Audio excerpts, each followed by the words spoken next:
Hoy vamos a ver 7 situaciones en la vida de Jesús que registra el Evangelio de Lucas, en la cual nos enseña la importancia que tiene la oración y las bendiciones que arroja a personas como tú y como yo. La primera situación la tenemos en el capítulo 3 del Evangelio de Lucas.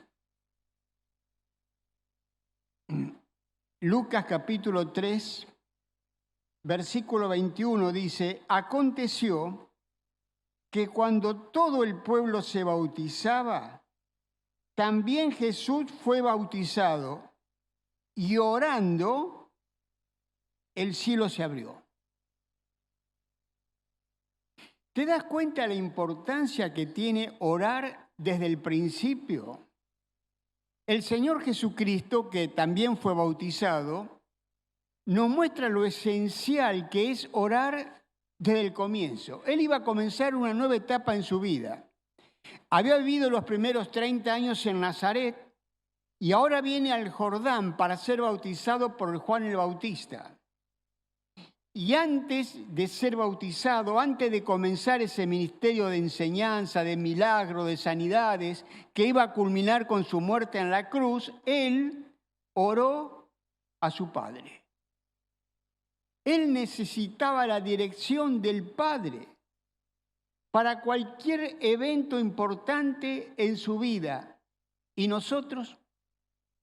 ¿No es verdad que a veces hacemos planes y proyectos y le damos muy escasa importancia a la oración? Pensemos en la actitud de Jesús. Si Él lo planificó todo, teniendo en cuenta a su Padre Dios, así tenemos que hacerlo nosotros. El resultado cambia de acuerdo a la manera en que hacemos las cosas. Vamos a la segunda situación, capítulo 5, versículo 15.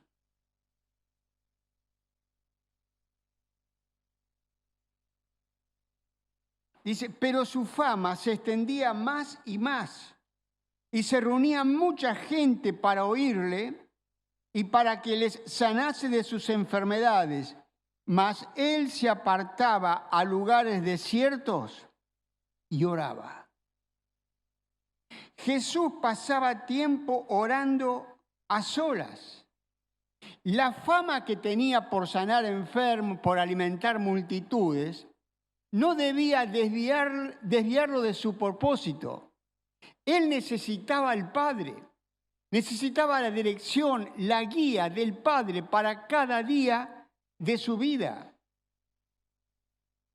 Además, tenía que apartarse de todo aquello que podía desconcentrarle en la meta que tenía que cumplir. Ahora nosotros también tenemos que apartarnos como hizo el Señor para orar. La oración es algo importantísimo en la vida del cristiano, no es algo secundario. El salmista David dice en el Salmo 5, verso 3, que él oraba por la mañana. Como quiera que sea, la oración es importante y no podemos desviarnos. Al igual que Jesús, busquemos un lugar apartado para orar. De acuerdo a la vivienda donde estés, busca un horario y un lugar de la vivienda donde puedas estar solo. Que no se escuchen ruidos, ni voces, ni música. Solo para concentrarte en tu encuentro diario con Dios. Es necesario dejar algunas cosas que nos entretienen, por ejemplo, el celular, el televisor, la computadora. Cosas que nos distraen y nos roban el tiempo necesario para poder concentrarnos. El Señor también tenía distracciones. Personas que venían para ser sanadas, personas que lo buscaban para que les enseñara, pero Él se apartaba a lugares desérticos y oraba a su Padre. Sigamos su ejemplo y nuestra vida se llenará de bendiciones. Tercera situación, capítulo 6, Versículo 12. En aquellos días, él fue al monte a orar y pasó la noche orando a Dios. Y cuando era de día, llamó a sus discípulos y escogió a 12 de ellos, a los cuales también llamó apóstoles. Jesús perseveraba en la oración y si había algo importante que decidir, lo hacía con mayor intensidad. Él nos enseña quién es el que nos cuida y nos da el poder para ayudarnos. En esta ocasión, él tenía como humano que tomar una gran decisión. Tenía que escoger a 12 personas que lo iban a acompañar en su ministerio. Entonces, antes de tomar esa decisión, oró a su padre. Si él tenía que comunicarse con su padre antes de las grandes decisiones, ¿qué de nosotros? ¿Somos más espirituales que él? Antes de decidir algo, hermano o hermana, oremos. Esperemos en Dios. No lo dejemos para último momento, cuando ya las decisiones han sido tomadas. Mira lo que dice 1 Timoteo capítulo 3, versículo 10, dice, orando de noche y de día con gran insistencia. Y Hechos capítulo 1,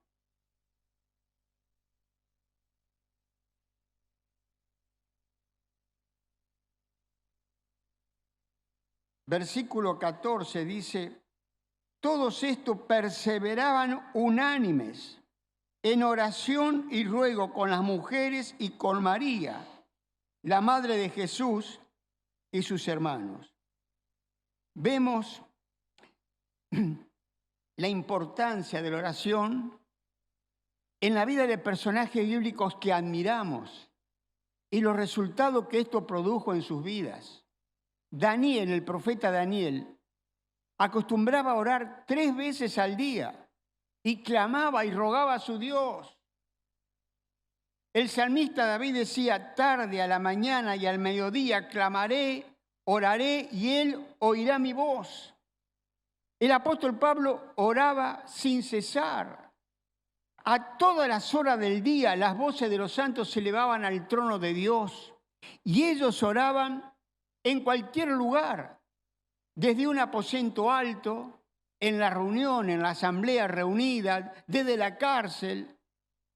En todas partes levantaban sus manos santas sin ira ni contienda.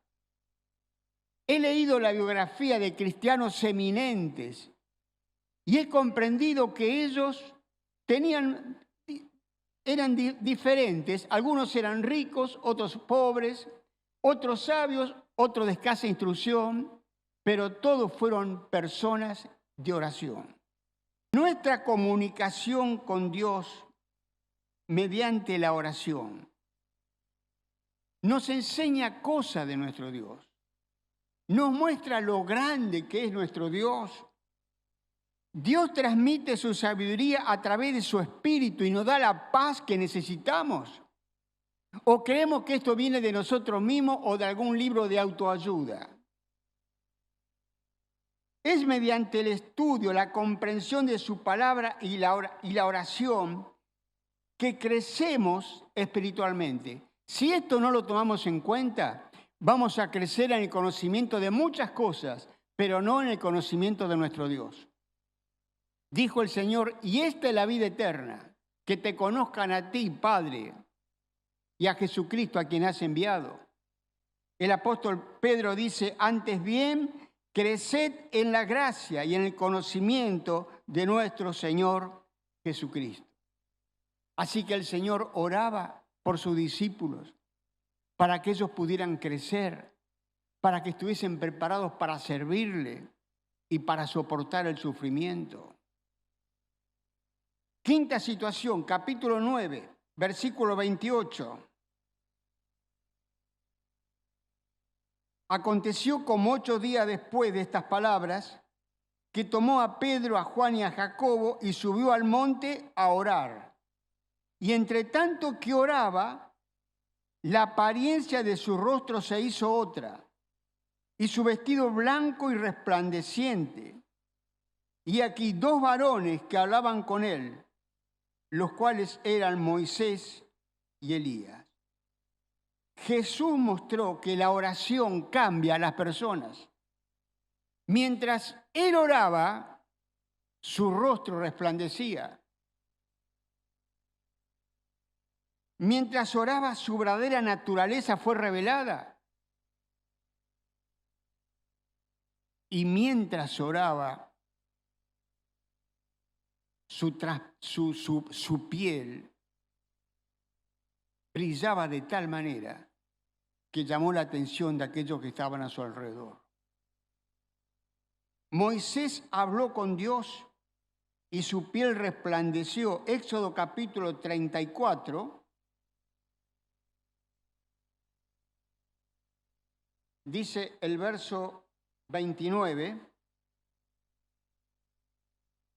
Y aconteció que descendiendo Moisés del monte Sinaí, con las 2 tablas del testimonio en su mano, al descender del monte, no sabía Moisés que la piel de su rostro resplandecía después que hubo hablado con Dios.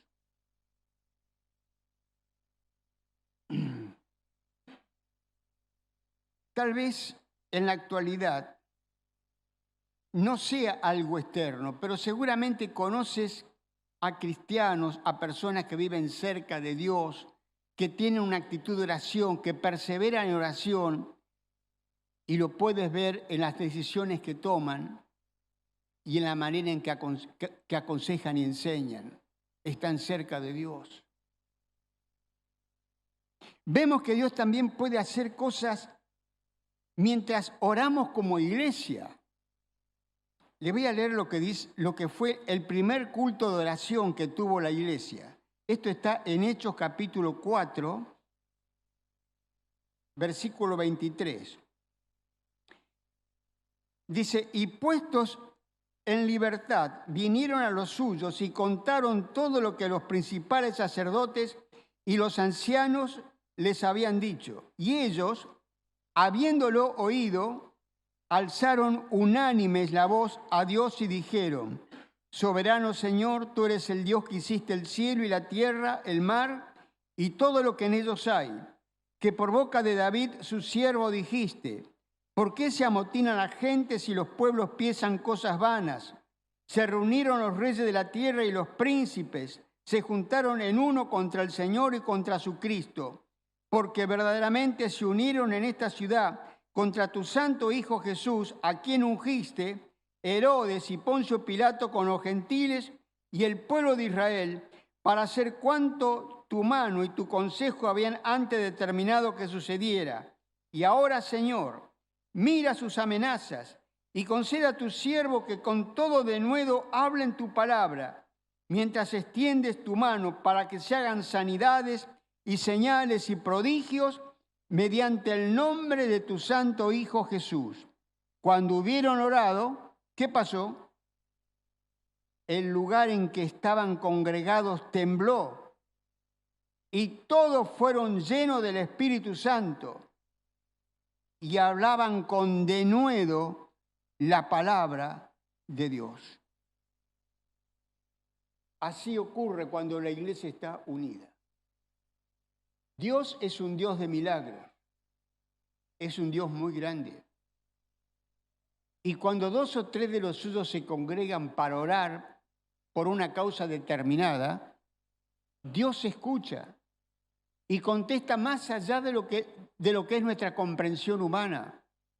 No nos sorprendamos que Dios haga milagros, milagros de sanidades, milagros en transformación de vidas, milagros en salvación de almas, cuando la iglesia se reúne para orar.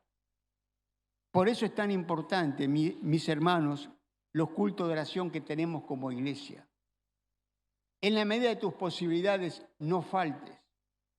estamos orando a un Dios de poder.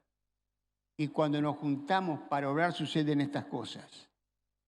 Quizás no tiemble el lugar físicamente como en aquel entonces, pero van a temblar nuestros corazones y van a derramar lágrimas en nuestros ojos, porque somos conscientes de que estamos hablando con un Dios de poder. La oración, la comunión y la obediencia nos edifica, nos transforma. Cuesta tiempo, trabajo, pero cerca de Dios seremos transformados.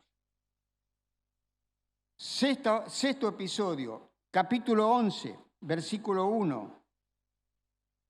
Aconteció que estaba Jesús orando en un lugar y cuando terminó, uno de sus discípulos le dijo: Señor, enséñanos a orar, como también Juan enseñó a sus discípulos. El ejemplo de Jesús produjo interés en sus discípulos. Jesús oraba y lo oían con atención. Esta relación era algo tan notable que ellos querían saber cómo era posible que Él se comunicara con su Padre en todo momento, en toda ocasión. Les produjo un interés, una necesidad, un ejemplo. Nosotros también tenemos un ejemplo, el ejemplo de Jesús, y debemos seguir sus pisadas. El apóstol Pedro dice que nos ha dejado ejemplo para que sigamos sus pisadas, y sus pisadas nos conducen al lugar de la oración. De esta manera debemos ser ejemplo a otros para que descubran las bendiciones de creer en Jesús. Las personas que nos rodean necesitan ver el resultado de nuestras creencias en la vida diaria. Quieren ver el fruto de nuestra relación con Dios para comprender el poder de Dios actuando en la vida de las personas. Es difícil hablar de Jesús y esperar que te crean viviendo una vida demasiado contradictoria. Nuestro ejemplo puede acercarlos o alejarlos de Jesús. Y finalmente, el último episodio, capítulo 22 de Lucas.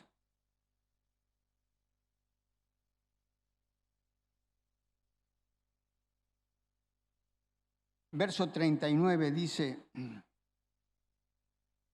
y saliendo se fue como solía al monte de los olivos, y sus discípulos también le siguieron. Cuando llegó a aquel lugar, les dijo: orad que no entréis en tentación. Y se apartó de ellos a distancia como de un tiro de piedra, y puesto de rodillas oró, diciendo: Padre, si quieres, pasa de mí esta copa, pero no se haga mi voluntad, sino la tuya. Jesús tenía buenas costumbres. Orar era algo especial en su vida, no era algo extraño. Tenía disciplina porque conocía el resultado de llevar una vida de oración. Como os habéis dado cuenta, terminamos de igual manera que al principio. Al principio dijimos que tenemos que separar un tiempo diario para comunicarnos con Dios. Buscar un lugar donde podamos estar solos y clamar al Señor. Él es nuestro ejemplo y nosotros debemos seguir sus pisadas. Él es el Maestro perfecto y nosotros tenemos que imitar su ejemplo. Estoy seguro que si cambiamos nuestras costumbres y separamos un tiempo diario para orar, nuestra vida va a ser algo muy distinto. No se trata de un nuevo invento. Se trata de que creímos en Jesús y queremos separar un tiempo para conocerle más y más. La oración es la necesidad más apremiante de nuestro tiempo. Los creyentes de hoy deberían ser hombres y mujeres de oración. La iglesia debería ser una iglesia de oración. Es mi ruego al Señor que como resultado de este estudio se promueva más el espíritu de oración en los creyentes. Que los que hasta aquí no oran como corresponde, se levanten ahora a orar y clamar al Dios de los cielos. Y que los que oran puedan mejorar y perfeccionar su vida de oración. La iglesia primitiva perseveraba en oración. Hagámoslo también nosotros, mis hermanos, y vamos a ver los resultados, primero en nuestra vida, después en la familia, en el trabajo, en la iglesia. Oremos con fervor, oremos con fe, sigamos el ejemplo de nuestro Maestro. Que Dios nos bendiga para que esto pueda ser una realidad en toda la iglesia. Amén.